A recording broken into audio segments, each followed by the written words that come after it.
멸망으로 달려가는 북왕국 이야기를 다뤘습니다. 네, 이제 북왕국 멸망에 대해서 알아보겠습니다. 어, 먼저 아수르 제국화 과정을 잠시 살펴보겠습니다. 아수르 제국화 과정을 보면 디글랏 빌레셋 3세가 745년에 왕이 됩니다.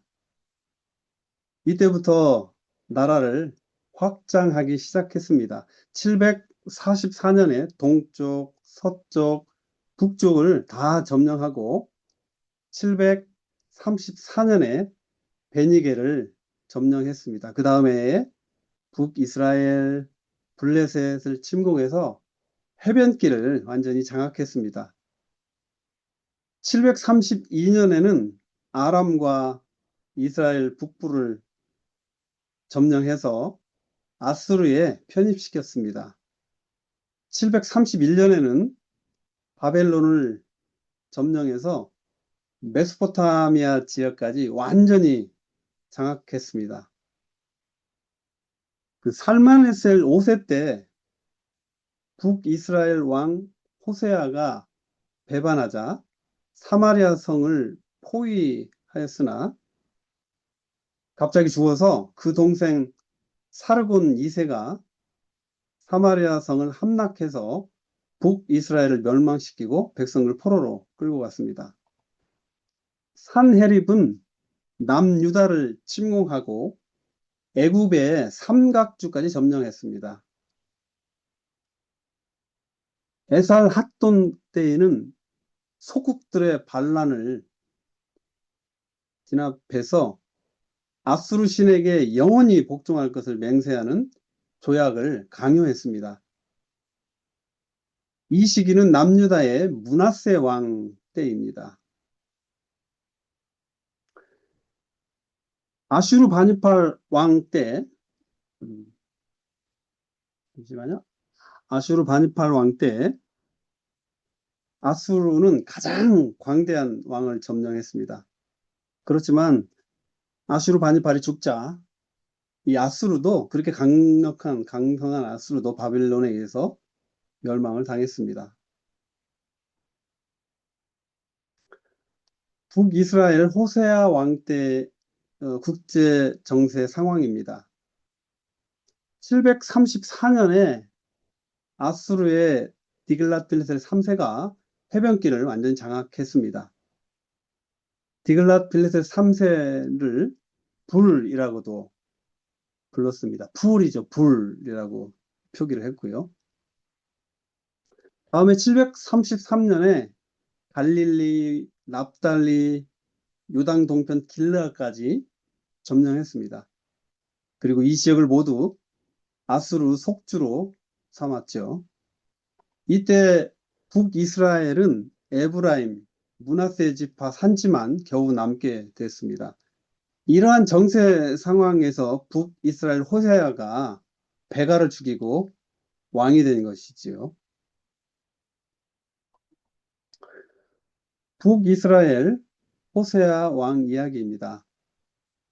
남유다 왕 아하스 12년에 북이스라엘에서 호세아가 왕이 되어 9년간 다스리며 여호와 보시기에 악을 행하였습니다.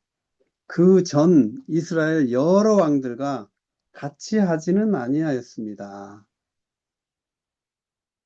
네. 호세아가 그 전 이스라엘 여러 왕들과 같이 하지는 아니하였다 하는 것은 남유다 히스기야 왕이 6월절 절기에 초청했을 때 백성들에게 예루살렘 방문을 허용하였고 남유다 아하스 왕과 비교했을 때도 좀 덜 악하다는 거, 그리고 아수르가 노력해간 금송아지를 다시 만들지 않았다는 것입니다. 뭐 그렇지만 호세아 왕이 덜 악하다 하더라도 여호와의 자비를 베풀 때가 이미 지나가 버렸기 때문에 하나님의 심판을 강조하기 위한 것이라고 말할 수 있겠습니다. 북이스라엘 호세아 왕의 배반에 관한 이야기입니다. 호세아 왕 이전 베가 왕 때에 북이스라엘은 아수르의 디글랏 빌레셋 3세에 의해서 북부 지역하고 길앗 지역을 모두 뺏겼습니다. 결국 에브라임과 므낫세 지파의 산지만 남았습니다. 그래서 호세아는 할 수 없이 친아수르 정책을 취할 수밖에 없었습니다. 나라가 힘이 약해진 것이지요. 아수르의 살마네셀 왕에게 조공을 드렸다고 되어 있는데 여기서 조공은 계약을 맺은 것을 의미합니다. 말하자면 북이스라엘은 아수르를 주인의 나라로 받들어 조공을 바치고 아수르는 신하의 나라인 북이스라엘을 보호한다는 그런 조약입니다. 그런 디글랏 빌레셀이 죽자 호세아는 애굽 왕에게 사자를 보내서 도움을 요청함으로써 아수르를 배반한 것입니다. 사실상 이때 애굽 왕 소는 애굽 24대 왕조의 마지막 왕이었고 테브낙트라고 이렇게 알려져 있는데요. 당시 애굽은 국내 문제 때문에라도 다른 나라를 뭐 돕거나 할 처지가 전혀 되지 못했습니다. 그렇지만 호세 왕은 당시 국제 정세에 너무 어두웠고 애굽이 강대국이라 믿고 도움을 요청했던 것이죠. 사마리아가 3년간 포위된 상황입니다. 아수르의 살만 에셀이 북이스라엘 왕 호세아의 배반함을 보고 이스라엘을 침공했습니다. 북이스라엘 온 땅을 점령하고 사마리아 성을 포위하였습니다. 3년 뒤에 즉 호세아 9년에 결국 사마리아 성은 함락되고 말았습니다. 여기서 말씀에 호세아 왕이 함락 전에 옥에 감금되었다고 했는데 이것은 사마리아가 함락된 후에 된 것으로 해석하는 것이 맞을 것입니다. 왜냐하면 통상 히브리 문법상에서 호세아 왕이 아수르를 배반한 결과를 쓴 거라고 해석하는 것이기 때문인데요. 히브리 사람들은 시간적 개념이 뭐 크게 없었다고 합니다. 공간 복음에서도 예수님의 활동 내용이 시간적 개념보다는 공간적인 개념으로 기술되어 있습니다. 그래서 예수님 사역 순서도 순서에 관계없이 먼저 갈릴리 사역을 전부 기록한 다음에 그 다음에 예루살렘 사역을 이렇게 기록한 것을 보아도 짐작할 수 있는 내용이라고 합니다. 북이스라엘의 멸망입니다. 아수르 왕은 북이스라엘의 마지막 남은 수도인 사마리아를 점령해서 북이스라엘을 멸망시켰습니다. 북이스라엘 백성들을 포로로 끌고 갔고요. 그발 강가에 있는 할라, 하볼, 동부 산악지대인 메대 여러 곳으로 분산해서 배치했습니다. 그래서 다시는 나라를 재건한다는 꿈을 꾸지 못하게 한 것이죠. 이 그림은 니누에 궁전에 있는 아수르 병사들이 북이스라엘 백성들을 고문하고 죽이는 장면입니다. 이 그림은 북이스라엘 포로를 끌고 가는 내용의 부조입니다. 이때 아수르 왕 사르곤 2세 공적비에 보면 포로를 27,290명을 잡아왔다라고 이렇게 기록되어 있다고 합니다. 이 숫자는 당시 사마리아 인구 3분의 1에 해당하는 숫자라고 합니다. 북왕국 이스라엘은 831년에 여로보암이 다윗 왕국으로부터 떨어져 시작됐는데 근데 호세아 9년 722년 722전에 멸망하고 말았습니다. 208년 아주 짧은 역사로 끝나고 만 것이지요. 네. 이 장표에서는 이방인이 사마리아로 이주한 이야기에 관한 것입니다. 아수르 왕들은 북이스라엘의 점령지에서 바벨론, 구다, 아와, 하맛, 스발와임 이런 곳에 사람들을 옮겨서 사마리아 여러 성읍에 둬서 사마리아를 차지하고 거주하게 했습니다. 여기서 사마리아는 북이스라엘의 수도인 사마리아 성읍이 아니라 아수르가 720년에 점령한 에브라임 므낫세 지파 지역입니다. 아수르가 사마리아라는 이름으로 속주를 만든 것입니다. 그 이후로 이 지역을 그냥 사마리아라고 부르게 된 것이죠. 아수르 제국은 민족 혼혈 정책을 채택했습니다. 점령지의 모든 지도자들과 기술자들을 포로로 끌고 갔고 그 점령지에 또 다른 지역의 점령 국가 백성들을 옮겨서 배치해 놓음으로써 아예 민족 재건 의지를 싹을 없애려는 그런 정책입니다. 뭐 역사적으로도 그 수십세기 후에 그리스나 로마 이런 나라들도 민족 혼혈 정책을 사용했었고요. 뭐 스페인이나 포르투갈 이런 나라들도 남미 식민지에다가 이런 혼혈 정책을 시행했습니다.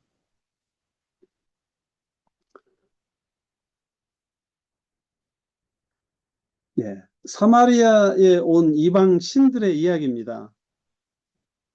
이주민들은 사마리아 올 때 원래 자기들이 섬기던 신들을 가지고 왔습니다. 사마리아에 들어온 각 민족들이 자기 신상들을 만들었고 이 사마리아 사람들은 그 이전에 여러 백성들이 지어놓은 산당들이 있었는데 그 산당에다가도 두고 또 자기들이 거주하는 성읍에다가도 두었습니다. 바벨론과 구다 사람들은 수꽃 분원과 네르갈이라는 우상을 가지고 왔습니다. 하마 사람들은 염소신 아시마를 가져왔고요. 야와 사람들은 나파스 다르닥이라는 그런 우상들을 어, 함께 가져온 거지요. 스발 와임 사람들은 아드람말렉을 만들어서 섬겼습니다. 그런데 또 여호와를 겸해서 섬겼는데 그들은 자기들 중에 사람을 택해서 산당 제사장으로 삼았고 그래서 자신들을 위해서 제사 드리게 했습니다. 이와 같이 여호와도 경외하고 자기 민족 풍습대로 자기 신들을 섬겼습니다. 유일신인 여호와를 섬겨야 하는 이스라엘 백성들의 신앙이 여러 신과 같이 섬기는 다신교 신앙이 되어버린 것이죠.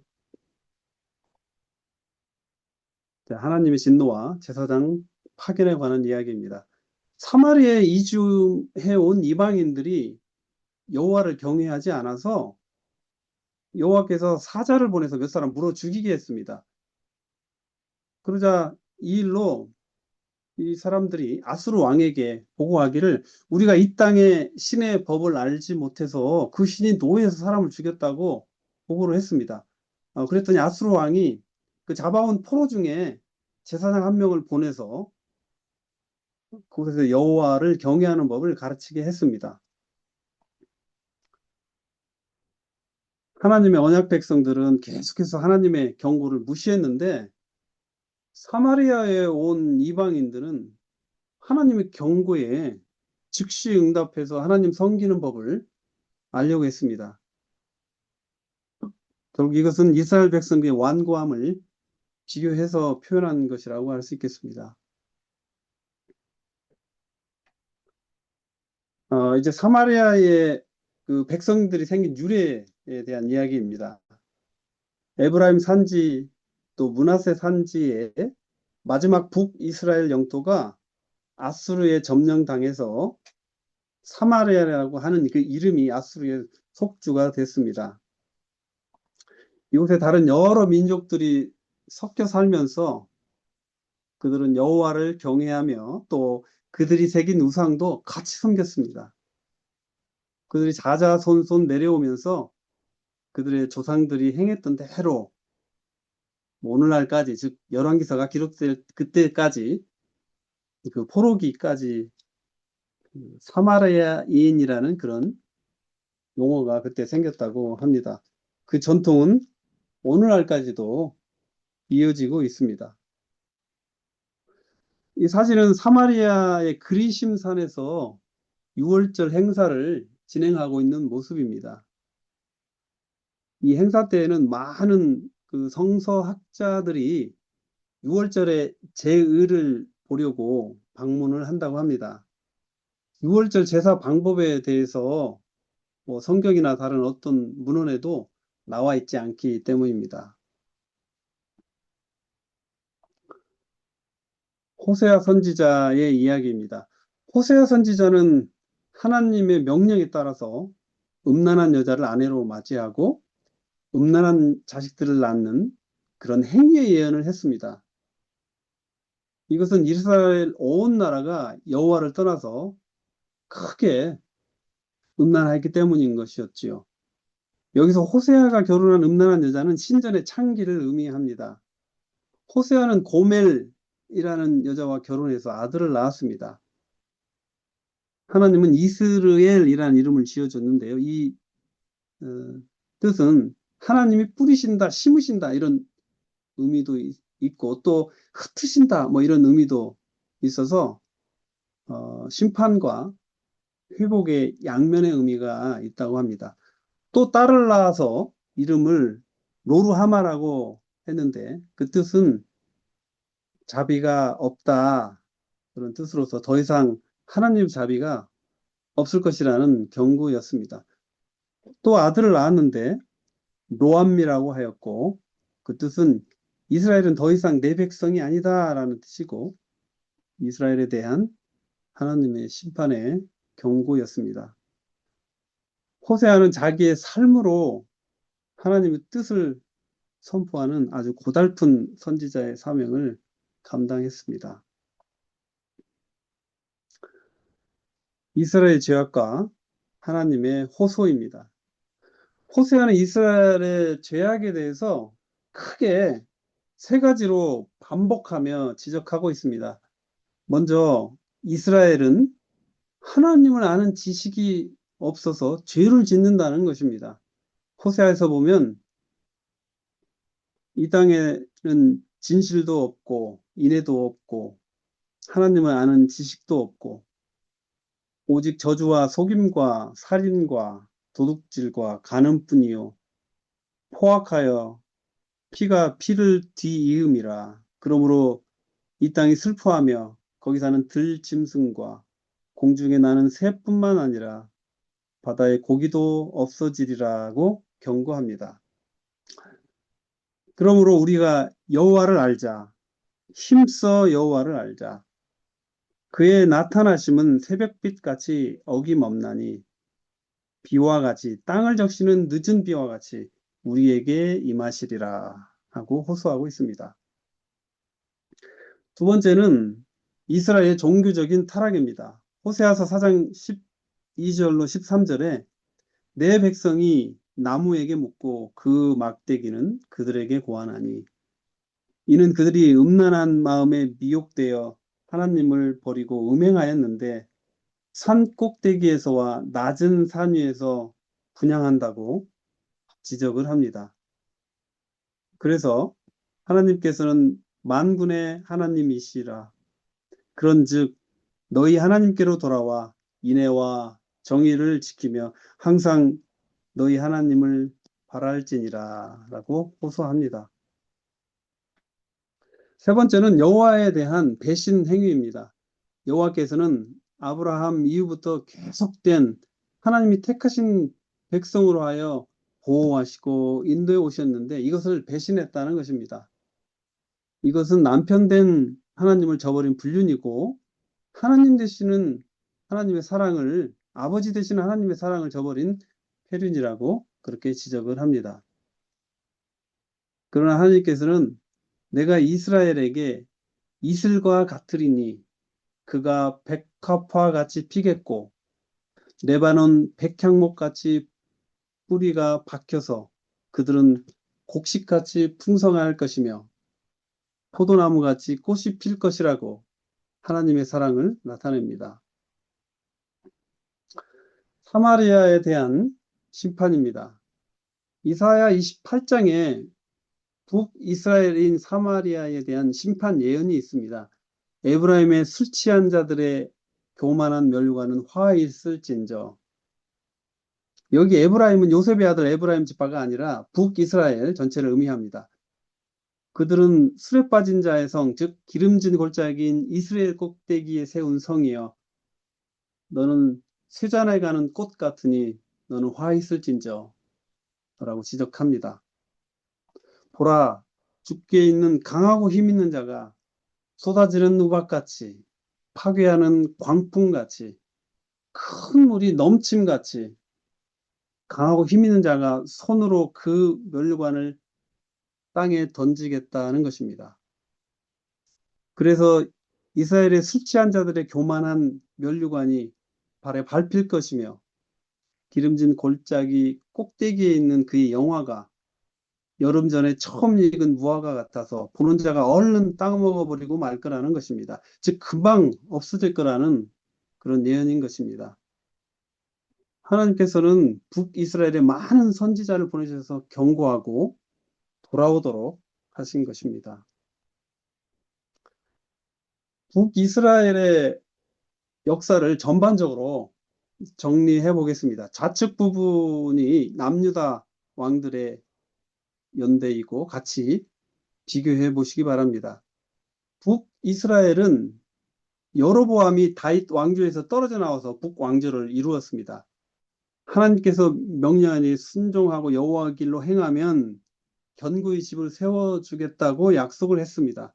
여로보암은 이 말을 믿지 못하고 자기 생각대로 왕권을 지키려고 금송아지를 만들고 종교법을 바꿨습니다. 결국 이대 만에 온 가문이 진멸을 당했습니다.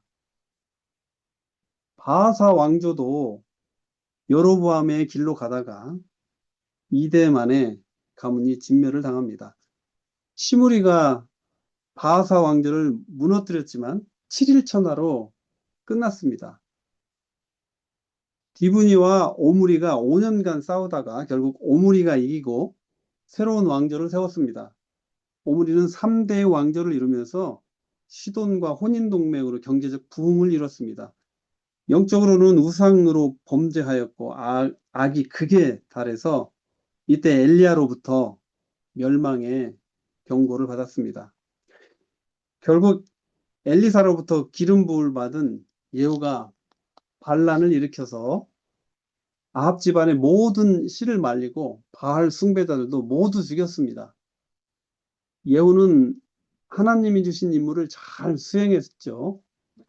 그 자손 4대가 왕위를 이으리라는 축복을 받았고 스가랴까지 90년간 왕조를 유지했습니다. 그렇지만 스가랴가 왕이 된 지 2년 만에 살룸이 반란을 일으켜서 북이스라엘 정국은 혼란에 빠지게 됐습니다. 그 이후에 호세아까지 반란이 계속되다가 722년에 결국 망하고 말았습니다. 남유다 왕들을 기준으로 해서 북이스라엘 간의 관계를 한번 살펴보겠습니다. 르호보암부터 아사 왕까지는 남북 간에 계속 전쟁이 있었습니다. 여호사밧 때부터 혼인동맹으로 남북 간에 정치적으로 평화를 유지했는데요. 남유다는 며느리 아달랴를 통해서 바알의 우상에 빠지게 됐습니다. 예후에 의해서 아하시아 왕이 살해를 당하자 그의 어머니인 즉 이세벨의 딸인 아달랴가 왕손을 모두 죽이고 6년간 왕 노릇을 했지요. 그 이후에 요아스 왕 때부터 북이스라엘과 대립 관계를 유지했습니다. 요담 이후에는 아하스 왕과 북이스라엘의 베가 왕의 전쟁이 있었고요. 북이스라엘의 역사는 930년부터 722년까지 약 208년간 이어졌습니다. 자, 이제 2부 정리하기 전에 잠깐 요약하고 지나가겠습니다. 첫 번째로 북이스라엘 멸망의 직접적 원인은 정치적 배반과 아수르의 침공이라고 할 수 있습니다. 호세아 왕은 처음에는 아수르의 조공을 바쳤지만 이후에 애굽하고 연합하려 하며 조공을 중단하는 배반을 시도했죠. 이로 인해서 아수르 왕이 침공해서 사마리아를 3년간 포위했었고 결국 722년에 북이스라엘이 멸망했습니다. 두 번째는 멸망 이후 포로 이주와 혼합 민족 형성 내용입니다. 아수르는 이스라엘 백성을 다른 지역으로 강제 이주시켰습니다. 대신에 다른 이방 민족들을 사마리아로 이주시켰습니다. 그 결과로 다양한 민족과 종교가 혼합된 사마리아 사회가 형성됐고 여호와 신앙과 이방 신앙이 짬뽕되는 그런 형태가 나타났습니다. 세 번째로 멸망의 근본적 이유는 영적 타락과 하나님에 대한 배신이라고 할 수 있습니다. 북이스라엘은 하나님을 아는 지식도 없고 우상 숭배와 도덕적 타락에 빠졌고 언약을 저버린 배신의 삶을 지속했습니다. 하나님은 선지자 호세아를 통해 회개를 촉구했지만 결국 심판이 이루어졌습니다. 자, 이제 정리하려고 하는데요. 제7강에서 다룬 북왕국 멸망에 대한 내용 중에서 다음 말씀을 뽑았습니다. 왕하 17장 33절 말씀입니다. 그들이 여호와도 경외하고 또한 어디서부터 옮겨왔는지 그 민족의 풍속대로 자기의 신들도 섬겼더라. 하나님도 믿고 세상 가치도 따르는 혼합주의 신앙이 참된 신앙이라고 할 수 없을 것입니다. 하나님은 전적인 헌신을 요구하십니다. 신앙의 기준은 시대가 아니라 하나님의 말씀과 여호와 보시기에 정직하게 행하는 다윗과 같은 그런 중심입니다. 다음 강의는 남유다 단독 역사입니다. 강의는 이호진 집사님이고요. 예, 이것으로 강의를 마칠 건데요. 여기 보시면 참고하실 만한 링크를 쭉 붙여놨습니다. 일부는 검증된 사이트인지 아닌지 확인이 필요할 수 있겠습니다만은 이번 강의에 도움이 많이 됐습니다. 감사합니다. 네, 평안하시기 수고하셨습니다. 바랍니다.